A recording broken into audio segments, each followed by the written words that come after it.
John chapter 21.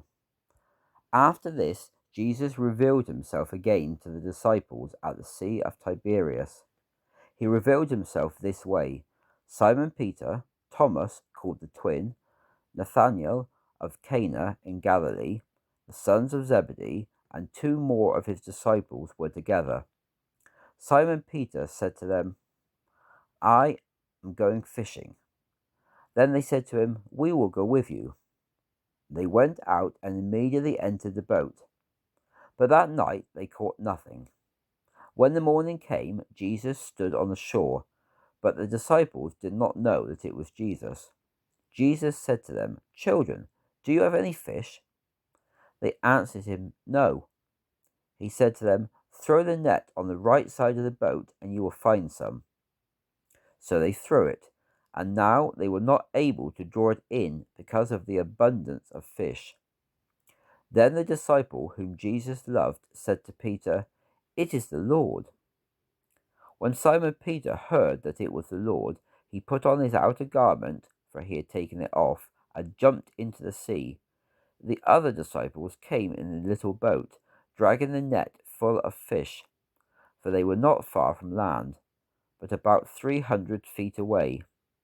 When they came to land, they saw a charcoal fire there with fish lying on it and bread.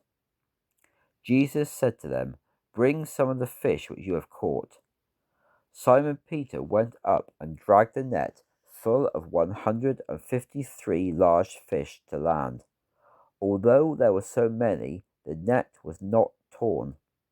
Jesus said to them, "Come and eat breakfast." None of the disciples dared ask, "Who are you?"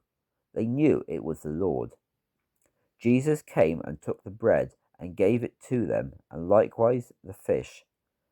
This was now the third time that Jesus was revealed to his disciples after he was raised from the dead.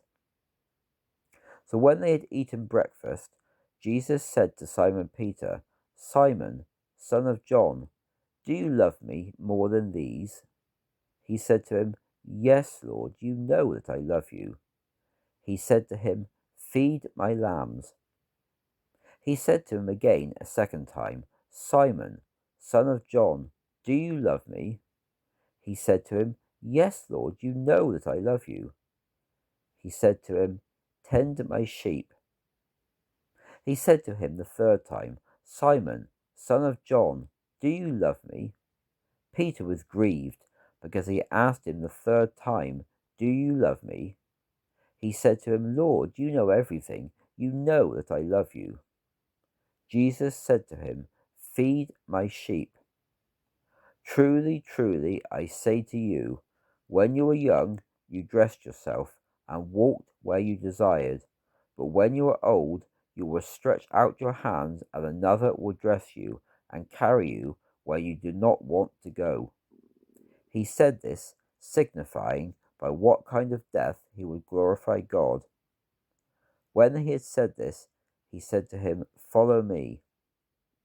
Peter turned and saw following them the disciple whom Jesus loved, who also leaned against his bosom at the supper, and had said, "Lord, who is it that is going to betray you?"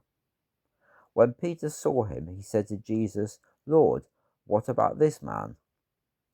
Jesus said to him, "If it is my will that he remain until I come, what is that to you?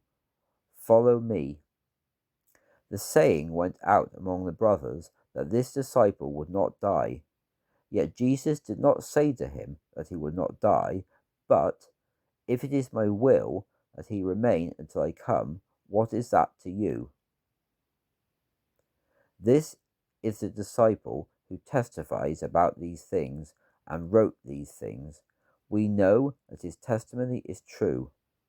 There are also many other things which Jesus did. Were every one of them to be written, I suppose that not even the world itself could contain the books that would be written. Amen.